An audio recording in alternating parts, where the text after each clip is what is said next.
How you doing today? I am Mr. Mocha, and welcome back to another video of Sip of Mocha. Today we're gonna react to Hulk versus Godzilla Death Battle. Yeah, I'm just gonna get straight into the fight. That's all I want to see. Them box. I want to see who wins. I don't give a fuck what perks of each person has and this and that. Fuck all that shit. And I swear to everything that is holy, if I see the Hulk lose, I know this is bullshit. I know this is bullshit. If the Hulk loses, I call bullshit. So let's just get right into the goddamn video. Wait, we're just gonna get right into it, motherfuckers. Maybe I should watch like them going over specs and everything. You know what? I will. The Hulk versus Godzilla. Marvel's Green Goliath against the king of the monsters. He's Wiz and I'm Boomstick. And it's our job to analyze their weapons, armor, and skills to find out who would win a death battle.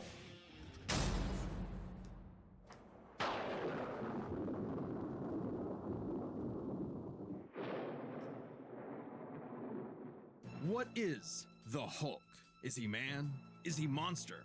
Or is he both? He's a mean green smashing machine. Once again, hold on. Pause real quick. Or is he both? Right here. This Hulk. This is my Hulk to the day I die. Until something comes better. I love this Hulk. I wish I had this Hulk more. That's all I'm gonna say. Any Hulk fan, this was the pure Hulk. That he was about his business. I need a Hulk like this again. Now, when that Spider-Man movie comes out, and I swear to everything that is holy, if they out here bitching on Hulk, I swear I'm gonna lose my shit in that movie theater. I already got my boy Spider-Man, love it. Punisher, love it. Now you got the Hulk in that shit. I don't want no Professor Hulk. I want Hulk. God damn it.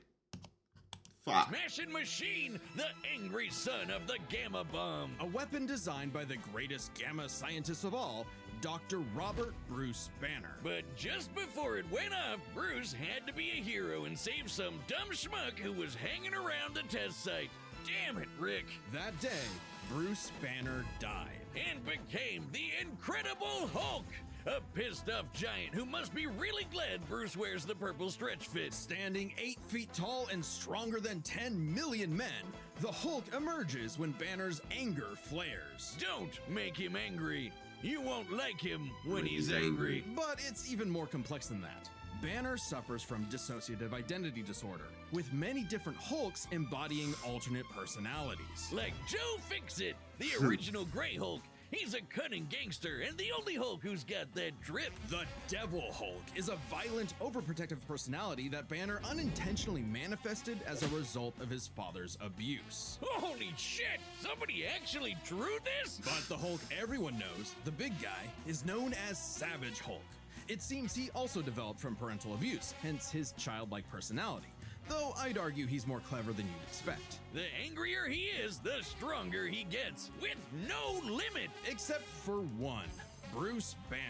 See, Banner's relationship with the Hulk is complicated. Oh, they hate each other. Mostly. Occasionally, they can come to an understanding. The alter best representing this would be the Professor Hulk, a balanced blend of Banner's brain and the Hulk's brawn. The buffest nerd you'll ever meet. But what about when Bruce takes a step back? If he isn't trying to restrain the Hulk, what do you get? The Green Scar. The World Breaker! Without Bruce's temperament, the Hulk's power and fury surges, mixing Savage's rising strength with the personality and cunning of a warlord. The Green Scar is no mere superhero. He's a king and a conqueror. Hulk is strong enough to lift 150 billion tons of rock, jump from New Mexico to Florida in a single bound, and shake all the dimensions connected by the crossroads at once. He was pinned down by the spear of Proxima Midnight, which holds the weight of a star, and was fine. And when we say World Breaker, we mean it. While sparring with Red She-Hulk, the two of them shattered a whole planet. At one point, he was bound in chains forged from the essence of the first firmament, the manifestation of the first universe, which could bind eternity itself. Not even Galactus was capable of saving eternity alone, and the Hulk just broke it. By himself. Maybe Thor should rethink calling himself the strongest Avenger. Nah, especially since the Avengers first assembled, because none of them could take down Hulk on their own. Speaking of Thor, the Hulk consistently battles on par with him, even when he held the Odin Force, with which he could command his hammer through infinite distances and match the power of Null, who killed countless Celestials. Even without it, Mjolnir can cross the universe in seconds. Hulk tore a universe apart with just a clap. Good luck with that, Hammer Man. But the green guy's got way more going on than just brute strength. As the Hulk's power stems from gamma, he can utilize and absorb it and other radiation in various ways. Yeah, like regenerating from fatal wounds. Even getting ripped apart by Wolverine barely slows him down. And the angrier he gets, the more regenerating cells his body produces. It gets weirder. Did you know that if he absorbs enough gamma, he can shoot lasers from his eyes and read people's minds? What the fuck? Also, he can see ghosts and give him a good old-fashioned Hulk smash. Hulk can break through the boundaries of comic book borders themselves into the empty white between panels, a gutter space beyond time and concept. What, like how She-Hulk can for some reason break the fourth wall and talk to the reader? Oh, wait, that makes sense now. It's all gamma. Exactly. In real life, gamma rays are electromagnetic radiation similar to X-rays. But in Marvel Comics, gamma comes from hell. On Earth 616, gamma radiation is an electromagnetic frequency that can manifest as either a wave, a particle, or something else. Something that nobody really understands. Except for Bruce. That's right. Dr. Banner is a certified genius with 7 PhDs. According to Norman Osborn, he's the 4th smartest person on the planet. And that's comparing him to big brains like Reed, Doom, and Tony. Banner built the Collider Synchrotron, a machine that can scan the entire multiverse with the speed of a hypermind. He created the Gamma Core, which could rupture space-time between universes. He built an interstellar radio on a deserted planet without any pre-established technology. He wired up Hulk like a starship, piloting him from the mindscape within. He even built an ultimate nullifier. In fact, the original intent of his Gamma Bomb was to be non-lethal, only targeting inorganic material. But Thunderbolt Ross wanted something with a bit more boom. They can't blame him. Fearing its ramifications, Banner developed the Gamma Bomb on his own, keeping its design secret. In the process, he tapped into an unknown form of gamma energy that breaks down reality and mutates it beyond actuality. On that fateful day, he opened the Green Door. You know how we said the bomb The killed Green Bruce? Door. That wasn't some flowery metaphor or whatever. He died and came back as Hulk. Came back from the below place, the hell beneath hell, the lowest What the possible fuck? dimension of reality. It's trippy, but whenever Hulk dies, he goes there. Then a green door opens and he goes back to where he was before. Easy as that. It doesn't matter if he's been atomized, sliced up into jars, or Oh yeah, digested cause I seen by that. I werewolves. seen that If one. he goes through the door, he's back, ready to rumble. The green door did get locked into a red door, but he's easily broken through it multiple times. Not a problem. It turns out that third form of gamma, this anomaly from the bedrock of hell, spawns from none other than the one below all, the dark side of the one above all. That's right, God has a Hulk, and it wants Bruce to bring about the end of all things. But Hulk just said, nah. So, what is the Hulk? An uncontrollable monster? A prison for a tortured soul? A super weapon for Armageddon? Don't overthink it, Wiz. Hulk is Hulk, and Hulk's the strongest one there is. Okay, so after learning all that shit, I swear to everything is holy. Hulk better not lose. Don't piss me off. The year was 1946. The press gathered at Bikini Atoll to witness the power of the nuclear bomb.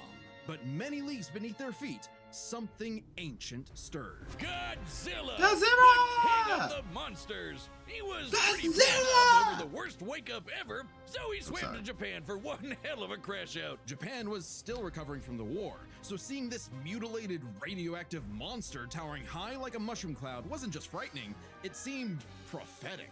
The bomb was just the beginning. Man had sparked the end of times. Complete with googly eyes and the most epic roar ever. Over the years, there have been many iterations of the beast. Between movies, TV, comics, and cartoons, They just dap up a robot. 7 different Godzillas stomping around, not including Manila, the Scrappy Doo of kaiju. Sorry, that's insulting to Scrappy Doo. Despite the variety, Godzilla is somewhat consistent, so we'll examine his entire history, focusing on the larger releases. In most iterations, Godzilla is a rare theropod that went dormant for millions of years before nuclear bombs mutated it into a gargantuan radioactive monster. Standing 165 feet tall, at minimum, Goji smashes through skyscrapers with ease. He's so casual about bullets and rockets, they might as well be gnats. And the bombs did so much more than just pump up his size. He's got atomic breath! A concentrated beam or spray of radioactive heat. With an estimated range of 1,100 miles, it can exceed 500,000 degrees Celsius, almost 90 times hotter than the surface of the sun. But depending on how much radiation he's absorbed, or, life energy from a giant pterodactyl, he can do way more with it. His red spiral ray is a supercharged version that doubles in heat and power, and spins. Or he can blast it out of his back and fly. Well, he could always do that, I guess. Look at him go. With enough energy built up, That looks so Godzilla can fucking blast stupid. a nuclear pulse out of his whole body, creating a massive wave of atomic destruction. His breathing laser can even break through dimensions, like when he found himself face to face with a giant mech, piloted by Hatsune Miku?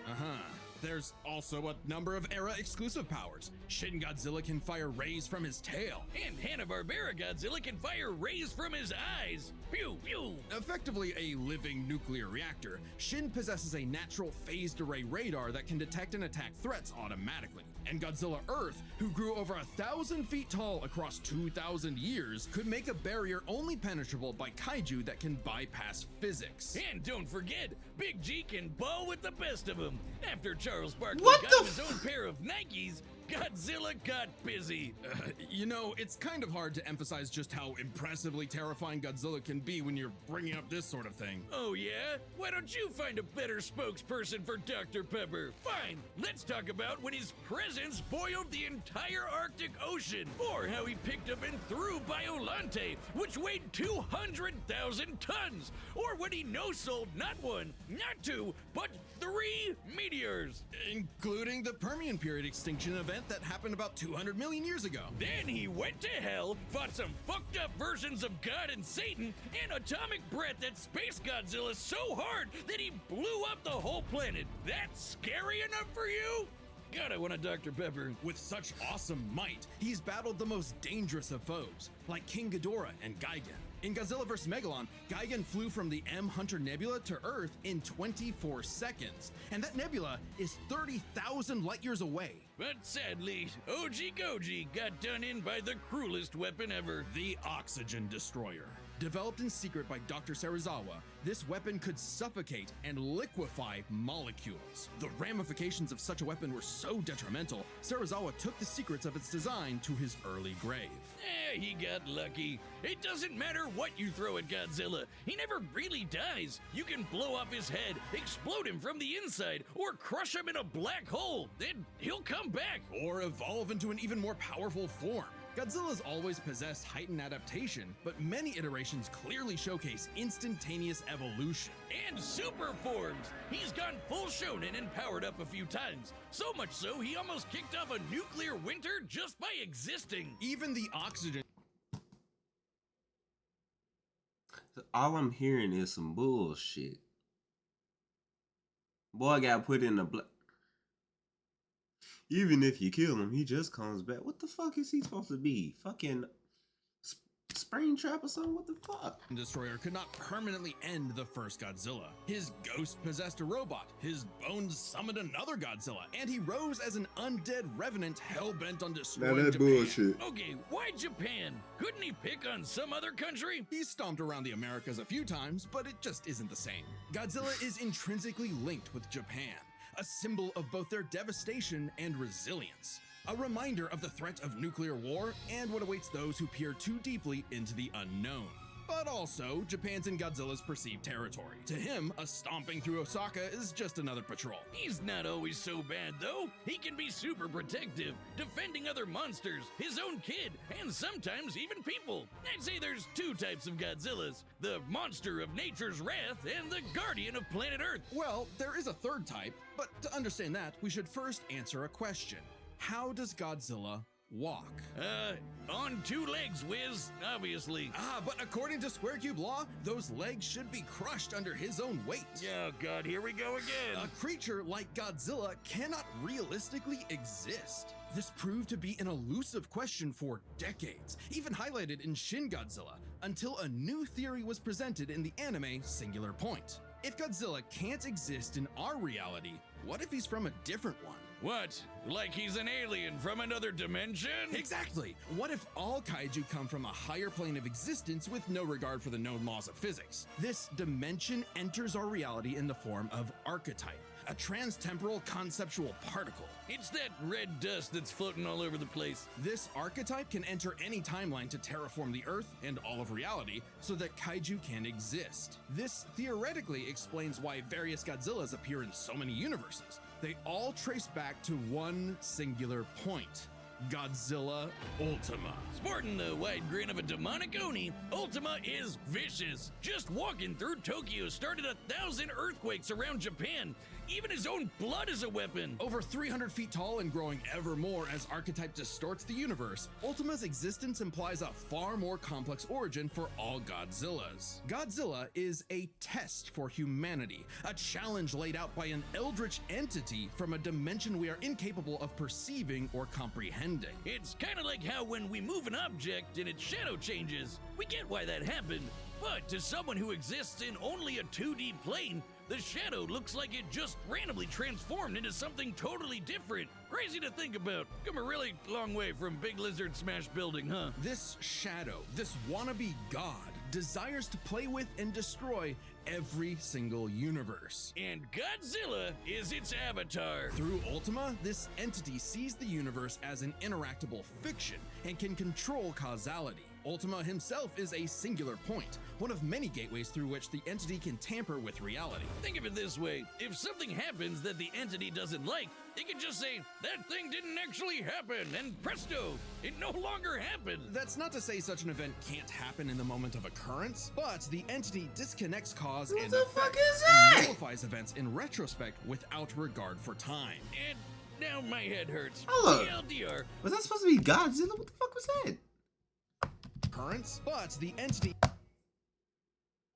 What the fuck is that? disconnects cause and effect and nullifies events in retrospect without regard for time.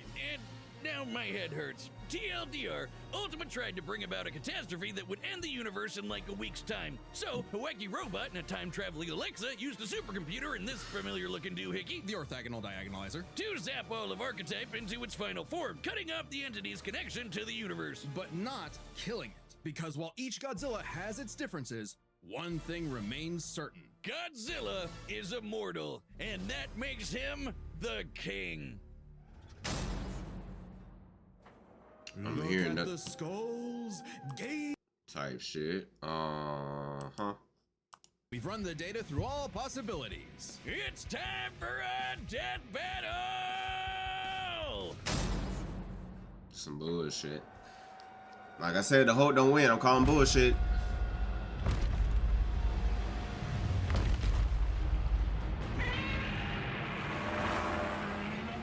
Godzilla has reached the city. So far, the evacuation is... Wait, look!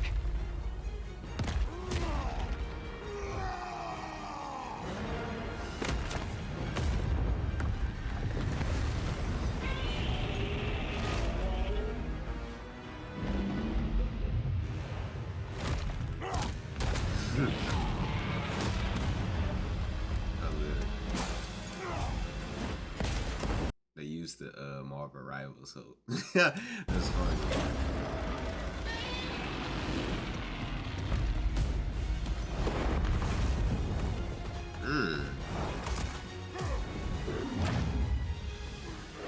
Alright.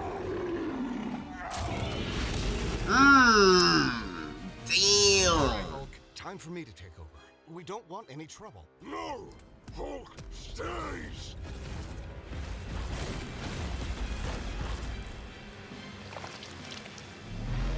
Oh, that's bullshit.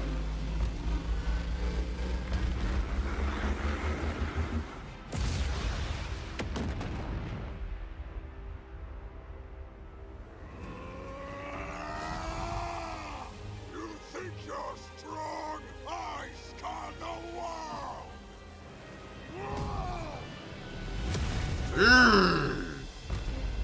Damn!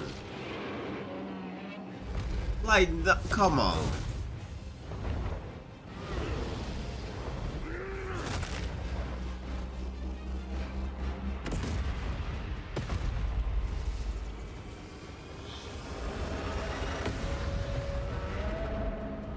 Fuck is he? Did he just transform?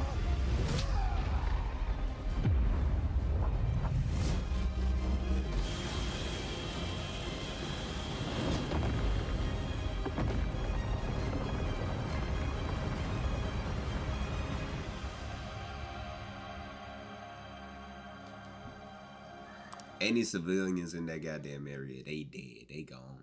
They gone. They gone for sure. They are gone. God dang. Wait a minute, bitch. I ain't trying to do that. And let me guess, he's gonna come back to life on some bullshit. Cause like, bro, the Hulk sat him on his ass 3 times. This is bullshit.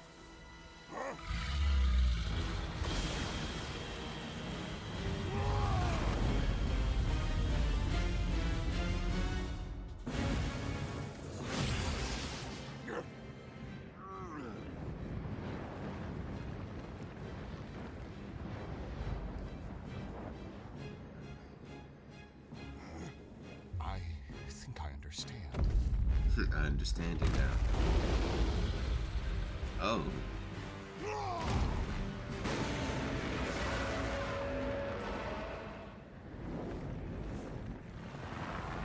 It's been days since the battle began, and the red dust is days is Godzilla insane. has grown in size, but we believe we are. How does it work? What the fuck? Well, smash. A million, trillion to 1 and rising. That's the odds. Chance to nullify the madness behind the monster. 2 + 2 is 5. A right angle is 80 degrees. This element is beyond what we can perceive. Like gamma. 1,000 times. A million. A trillion. I just need 1.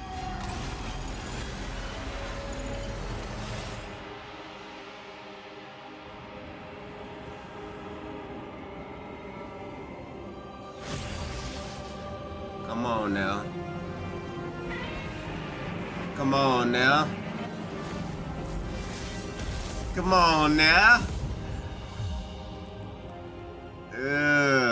Damn. You did it, big guy. Oh shit. I hope so. Oh! Okay, run this by me. What happened? It's complicated, so let's break this down into 3 categories. First up, I don't give a fuck. Yeah, my boy.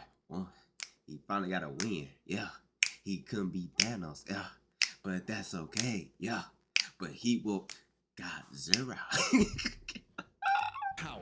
Most versions of Godzilla can shrug off black holes and extinction level events, tag beyond light speed foes like Gigan, blow up planets. However, the Hulk is beyond that. The big guy clapped a universe to bits and shook the infinite dimensions linked to the crossroads. In a straight fight with a classic Godzilla, 616 Hulk smashes the power advantage. But factoring in Ultima changes things. The entity sees all of space-time and can manipulate its results at a whim. No matter how strong the Hulk got, Ultima could potentially negate it. But Hulk broke chains made of the first firmament, which could overwhelm eternity. In abstract concept of a being not entirely unlike Ultima's entity. Even a small piece of the first firmament could break the multiverse. Plus, Hulk kept up with Odin Force Thor, who is also on a celestial level of power. So the gap in power becomes nebulous. Still, unless Hulk could remove Ultima from the equation, neither held a clear advantage in power and stats. Especially when you look at their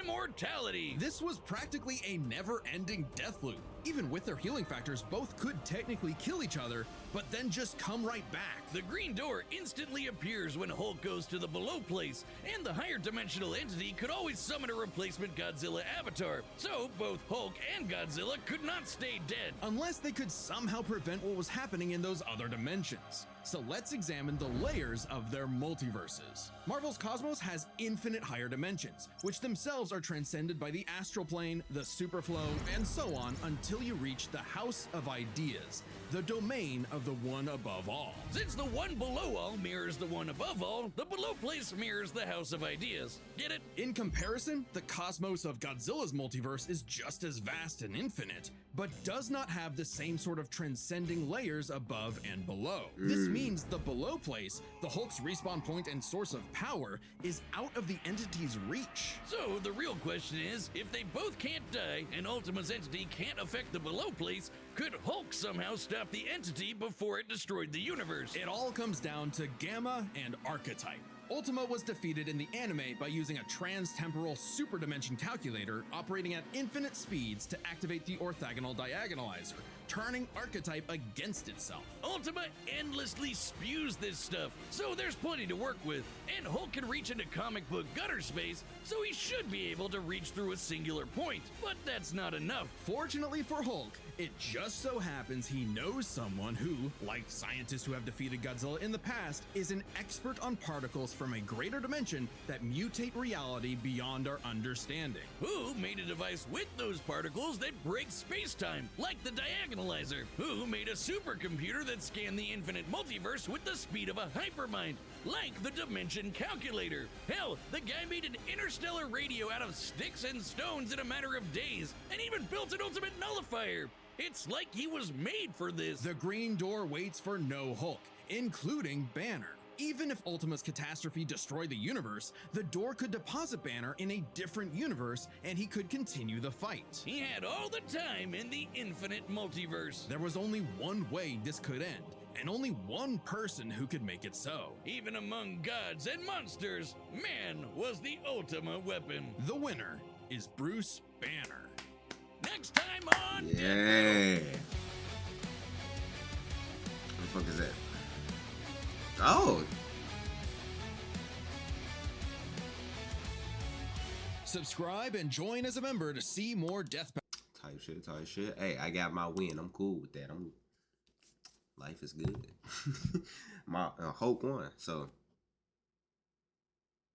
yeah, I'm not good with outro. So everybody have a good day.